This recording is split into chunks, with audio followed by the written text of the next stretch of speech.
Hi friends, good morning. Welcome to today. Happy Tuesday to you.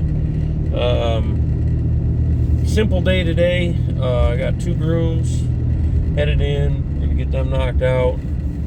And then, like I said yesterday's video, I got a bunch of running around to do. Check out yesterday's video. It's hour and 20 minutes. Hour of power. Over an hour of power.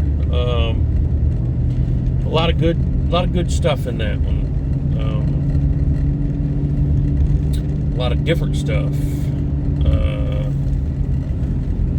I guess it'd actually be Saturday's video. Saturday and Sunday. It's 2 days into one video. We went and picked up the parts four-wheeler. A lot of business talk, flip talk. It's a good video. Check it out. Saturday's video. Worlds Colliding, I think is what I titled it. Or Worlds Are Colliding, or something like that. Anyways, welcome to today. Appreciate you guys, as always, tuning in. Monster Chaotic Tropical Orange. Like changing it up every once in a while. Viking Berry still my go-to, but Chaotic Monster, Tropical Orange is another one of my favorites.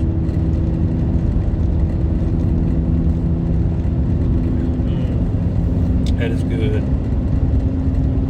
And I think it's mostly because it tastes like orange, but it doesn't taste like orange. It tastes like a modified orange soda, if you will, or refined orange soda. It tastes better than orange soda. It tastes better than orange juice, but it doesn't taste like orange. I don't know. It tastes like orange, but not like your normal, like Orange Crush or Orange Sunkiss or something like that. Anyways, easy day today. Gonna run over here to the shop, knock these two grooms out. They're back to back. I like it when it's like that, and I can get off early. And if I got running around to do, which I do, I can get that done. We're gonna try to run to Campbellsville today and get my one thing I need to do. Get that done. I got to get the electric bill switched over to my name, and I have to go in person so they don't have to turn it off. Which I don't get it. If you got to sign up for some kind of membership or something, I don't know. But hello.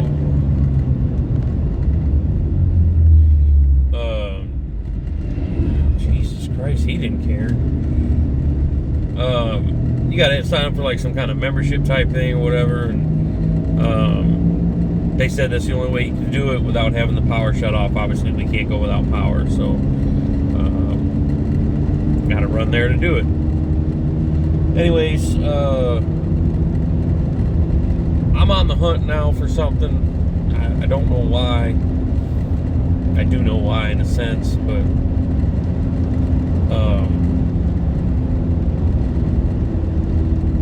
and I think I need to wait, but if the right deal comes my way, I'm gonna snag it up. And the problem with this, and it goes right back to the Banshees, I'm on the hunt for something else now, and I think I'll find this quicker than I find a Banshee, or at least find one that I can afford, because I found Banshees, but they're either clapped out and they want too much money, or they're perfect and they want too much money. This next thing I want, I'm on the hunt for a 1985 CR125. Few reasons. It was one of the first motocross bikes I ever rode as a kid. Full-size motocross bike. It's one of the first full-size motocross bikes I ever rode as a kid. Second reason, I loved Vanilla Ice growing up. Still love Vanilla Ice. He's doing great things.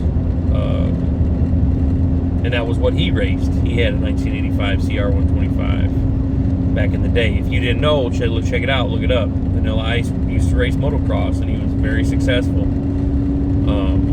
as an amateur. And got to race Loretta's and things like that. And just kind of like, for me, like I said, it was one of the first full-size motocross bikes I ever rode as a kid, so I got fond memories of that. It pays homage to the sport. It pays homage to one of my I don't know what you want to call it, one of my icons growing up when I was a kid, you know, listening to Vanilla Ice rap and stuff like that. It's the bike he rode, so it kind of pays homage to the motocross sport itself. It pays homage to one of my icons when I was a kid, and I think it'd be cool to have And it's not one of them that I'm going to ride. You know, it's going to be one that just post it up in the shop and walk around and talk about it. You know, I don't know. I think it'd be a cool piece of the collection. I really want to rebuild my collection. You know, as you guys know, and I'm sure you know if you watch my videos, I talk about it a lot. I had to sell a lot of stuff to move down here, and I downsized my collection quite a bit. And my collection's been ever evolving. I get bored with stuff easy, but I'm at a point now where, like I said about the Blaster and why I want a Banshee so bad, like, I remember as a kid, you know, looking through the magazines and stuff, and, you know, wishing I could afford to have my own dirt bike, my own four-wheeler, and the ones I wanted as a kid, the ones I drooled over in the magazines, and seeing the ads on TV and stuff like that. Now I'm at a point in life, at least at my age point, financially, man, I'm not like, I can't go buy a fully restored, you know, 85 CR 125. It's almost as much as what a brand new dirt bike costs. But I don't mind doing the work and having, you know, restoring it myself to have it. But that I can do that financially, right? Like, I am at a point where I can rebuild it, restore it financially myself, and then not have to sell it. I feel like, I don't know, I feel like we're in an okay spot right now. Just, we were comfortable in Illinois, and then, you know, our life changed and we had to do things differently and moved here. A car collection, sold everything. Makes me sick to my stomach thinking about some of the cars I've sold and what I sold them for. My Impala is probably one of them that I regret the most. 64 Impalas, the cars go for stupid money, and I pretty much gave mine away. But anyways, on a smaller scale, like, I'm not necessarily, you know, cars always have a soft spot in my heart, and, you know, when I can afford to buy something, or if the right deal comes my way, I'm still gonna buy it. But I want to focus on my dirt collection right now. I want to focus on the dirt toys that I couldn't have as a kid, and now I can afford them, I can get them, I want to do it. So the 85 CR 125 is one of those. You know, I'm going to have the Blaster, it's going to be done, and it's going to be modernized, it's not going to be original. So, you know, it's going to be part of the collection, but it's not going to be an OEM original part of the collection. And I'll eventually find a Banshee that I can afford. But back to what I was saying about the CRs, they're either clapped out, and missing a ton of parts, pieces, and what have you. They're in okay shape, but people want too much for them. Because it's a 41-year-old bike, or they're mint and people want too much for them. So to find the right one, a complete bike that it maybe is a barn find, that doesn't run, or maybe a bike that's missing the plastics but the motor's complete, you know, stuff like that is what I'm going to be looking for. If the right one falls in my lap, I'm going to get it. Just, I don't know, like,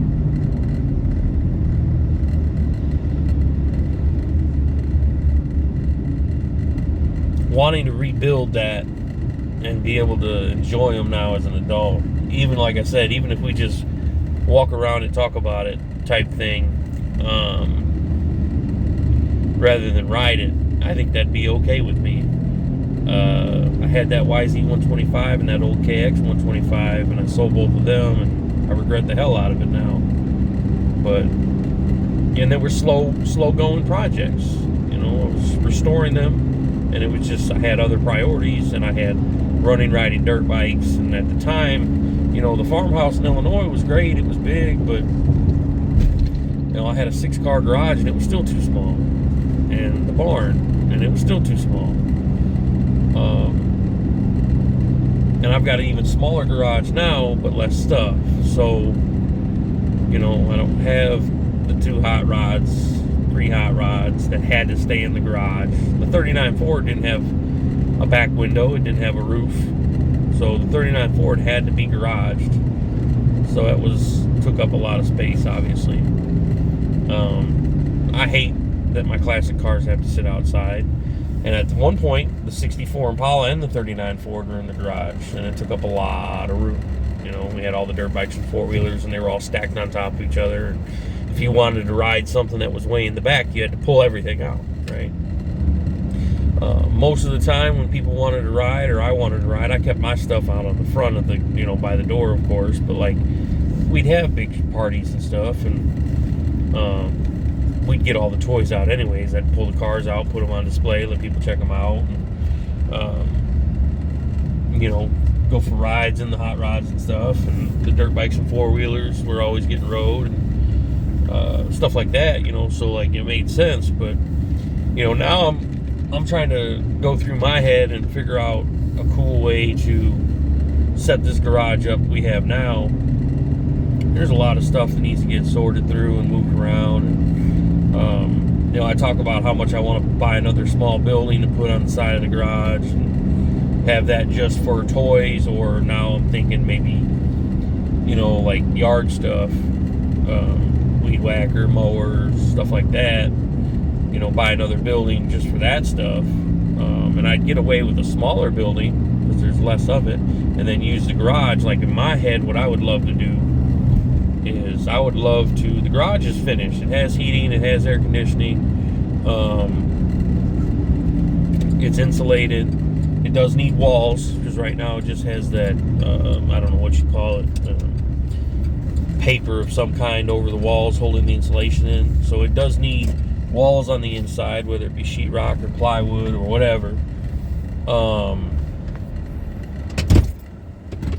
It does need walls, and I can do that fairly cheap, I think. I mean, it is a big garage, but I'm pretty sure I can do that fairly cheap. And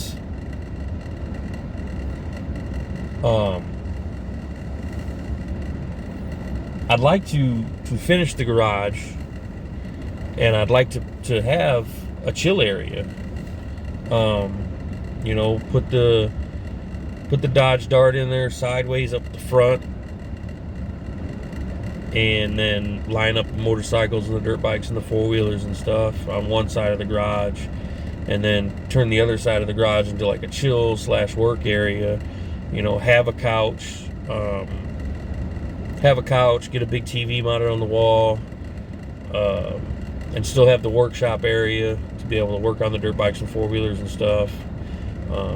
Still be able to pull cars in and out to work on them, of course. You know, it has a bathroom started. Dad never finished it, but it is started. The floor is dug out, or whatever you want to call it. The concrete is dug out for piped for a toilet and water in there, so it can have a bathroom. It's got the loft upstairs, and I'd like to utilize that loft too. I'd like to finish the loft with insulation, and it's small enough we could probably just put a window air in up top and keep that and make that a chill area too, or just another you know, storage area for stuff that, you know, needs to be heated and cooled. But I don't know, I got big plans and big ideas and big dreams with a little budget, so it's gonna take time if I end up doing it. But anyways, I'm gonna grab breakfast. I'll be back in a minute. Little midday break. We're gonna run and grab something to eat real quick, or I'm gonna run and grab something to eat real quick. I was only supposed to have one dog on the schedule today, and one turned into 3, and one of it being a 130-pound St. Bernedoodle that was completely matted. So bad. I'll throw in a before and after picture.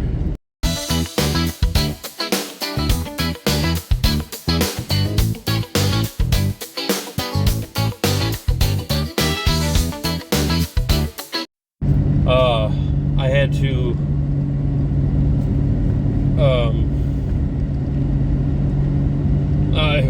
I don't even know. I had to use a 30 blade to get through it, to get started, and then it went like you think it would. It was completely matted together. I took his body off in two pieces, put it down in the middle. The bottom of the rib cage where the belly meets the belly, that came off naturally. And then I'd shave a little bit down, clip it, shave a little bit down, clip it. And took off one left side, took off on the right side. I tried to save the legs into it, but the legs were brittle and they came apart. So, but what a mess. But it's $140 dog. So about 2 hours into it right now. I'll be 2.5 when I'm totally done. So, you know, while 2.5, 3 hours for 140 bucks seems like a lot, or not enough rather. It seems like a lot of work for the amount of money. It is, and to an extent, but that's about where I'm at with it.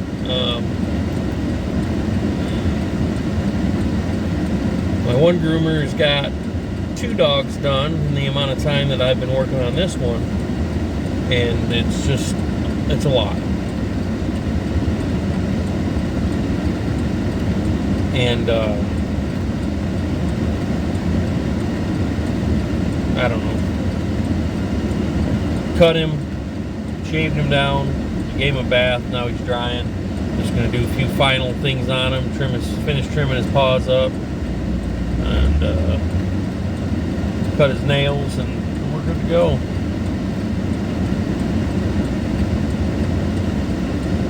Been a day, and it wasn't supposed to be a busy day for me. I was supposed to be able to go and do what I needed to do, but that went to hell fast.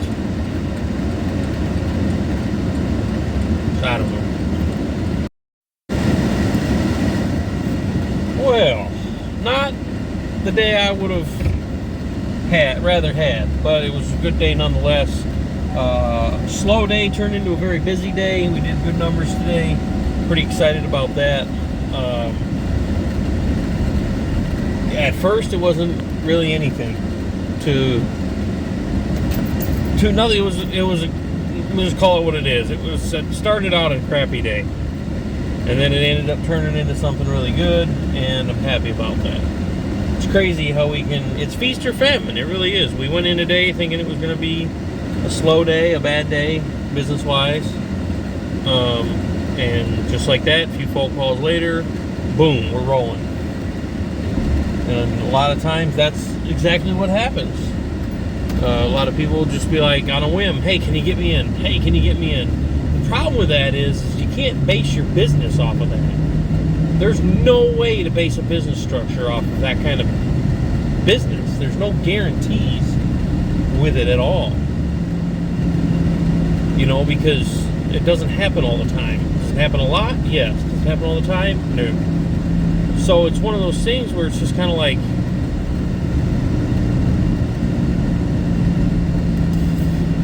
you can't expect that every day. So for us to hire a second groomer Wednesday, Thursday, Friday when I'm not there right now would be stupid, because there's no telling, there's no guarantee that is going to be what happens every day.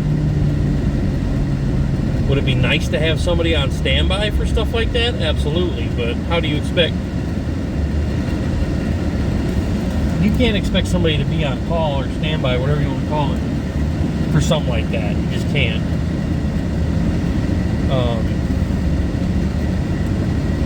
People have lives. You can't base a job off of that, you know, income.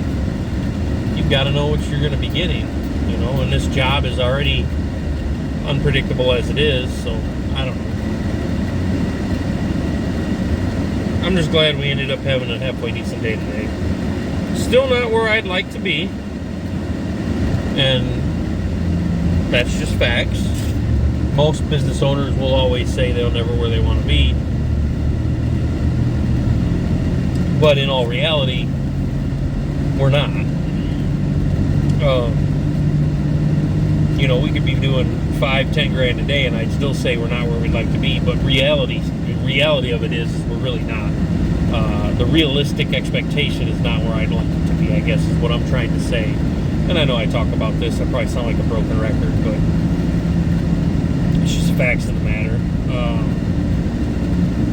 But I know eventually we'll get there. We've been there a couple times. So, it'll happen. Just gotta give it time. A lot of people said in 6 months, you guys will be doing okay, and business will pick up, and 6 months has come and gone, and now we're going on 8 or 9 months, and, still not where I'd like it to be. So, I don't know. We'll get there. Just got to figure out a way to get Wednesday, Thursday, Fridays busier. Obviously, we do better when I'm there on Saturdays, Mondays, and Tuesdays. A couple reasons. I'm a second person doing it. I'm a hustler. I never say no. I could have easily said no for today. No, I have stuff to do. I only want my one groom this morning and call it quits. But I like making money. I'm not greedy, because I don't make a single cent off this business. So it's not being greedy, it's just wanting to make money, wanting to see the business succeed. And that's probably the biggest thing that, like, a lot of business owners, a lot of people who are business owners probably look at things differently.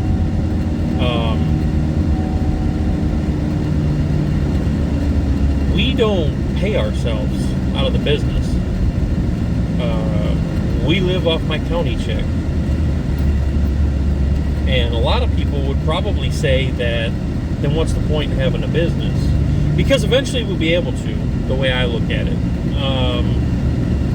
The business always has to come first. Always.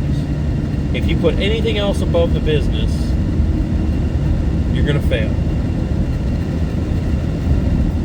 And that's just not something that we've done. We've always put the business first. When bills are due, we pay them. If that's going to leave us less than $1,000 in the account, the business account, or less than $500 or whatever, oh well, we'll figure it out. We always do. It's one thing I'm pretty good at. I grew up struggling, and if I wanted something or if I needed something to happen, I made it work. I figured it out. And I take that to my business ownership now. Owning and operating a business, it's the same concept. It's not necessarily wants, it's more needs now. But we'll figure it out. One of our high velocity dryers died. So first thing what I do yesterday, started it out. Took it off the wall, see if there's something easy I could fix. It needs a new dial. It's soldered in. I don't have a soldering gun at the shop. I'm not a smoker. I don't have a lighter. I don't have any way of melting the solder to take this dial off and take it to the hardware store to see if they have them. And to be honest, they probably don't. But I'm going to try to fix it. But what did I do? In the meantime, the ultimate fast, immediate solution, you buy a new one. So I jumped on the interwebs and I bought a new high velocity dryer. I hope it's a good one. I hope it doesn't suck. It wasn't cheap. Didn't buy the worst one, didn't buy the best one. Bought a mediocre one. Get us by.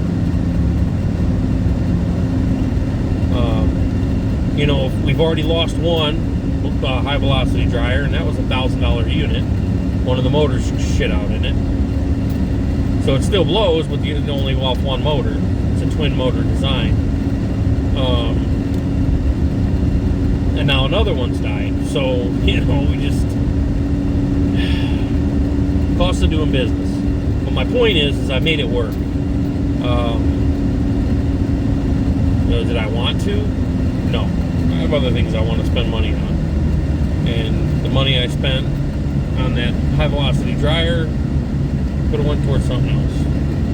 But nonetheless, we need it, so it has to happen. Dog shampoos, super expensive. I'm about to have to buy them.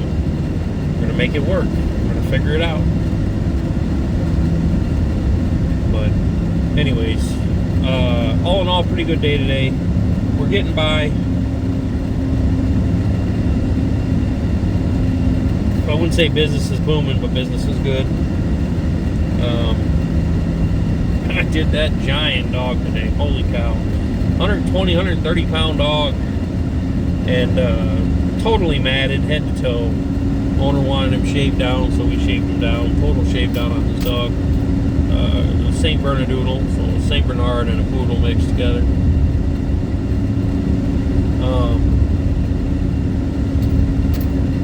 Total sweetheart, perfect on the table except for wanting to lay down, but that's, you know, that's normal.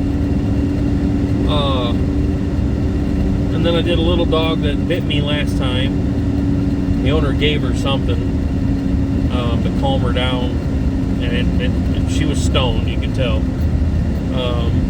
But we were able to get her done this time, so it worked out. And then what else did I do? Oh, cricket. I did cricket today too. Cricket's on regular on my schedule. Do her every 4 weeks. She's owned by a lady that owns the little restaurant Tiki Bar over in Campbellsville. Tucker's Tiki Bar. So I do her dog on the regular. Super nice people. They put a banner up in their restaurant for us. They're always plugging us on Facebook, sharing our posts. We share theirs. It's a mutual thing. We frequent their business, they frequent ours. It's nice. And they're nice people. But anyways, that's going to be a wrap for today. Obviously, I didn't get any of my running around done today. Nothing I planned on doing got done. I put the new blower motor resistor in the little car last night. New blower motor. It worked great for about 10 minutes. And then I started smelling a burning smell, and I saw smoke in the interior, in the cabin. And yeah, so fried the blower motor resistor. I hope it's just a resistor. I hope it's just the blower motor resistor and not the blower motor too. So my plan was I was just going to run to Advanced Auto, pick up a factory OEM AC Delco blower motor resistor. So I read some of the forums, and they say not to use the cheap ones, because you'll just keep burning them out. Well, that was what I bought. I bought a $30-something one off of eBay. They say go spend the money on an AC Delco. So I was going to do that today. It didn't. Because I was stuck in the shop all day. I was going to run to Campbellsville, get the electric bill put in my name.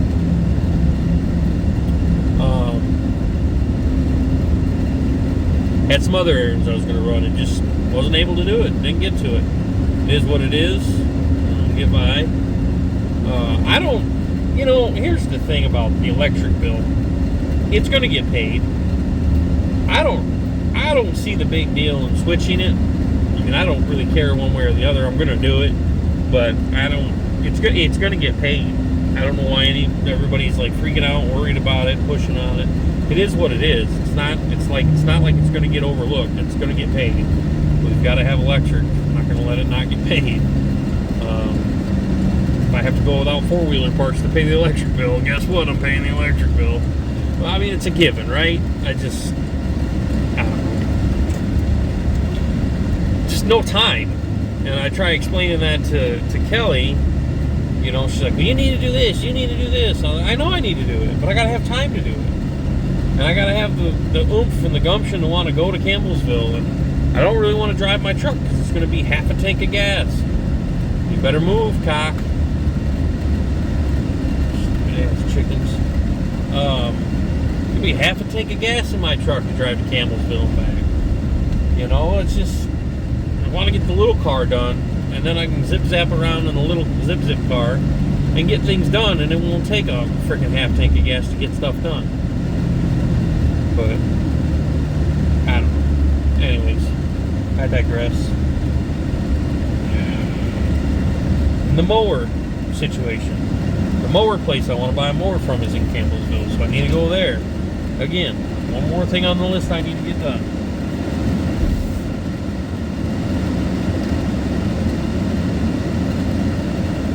I just have zero freaking time to do it.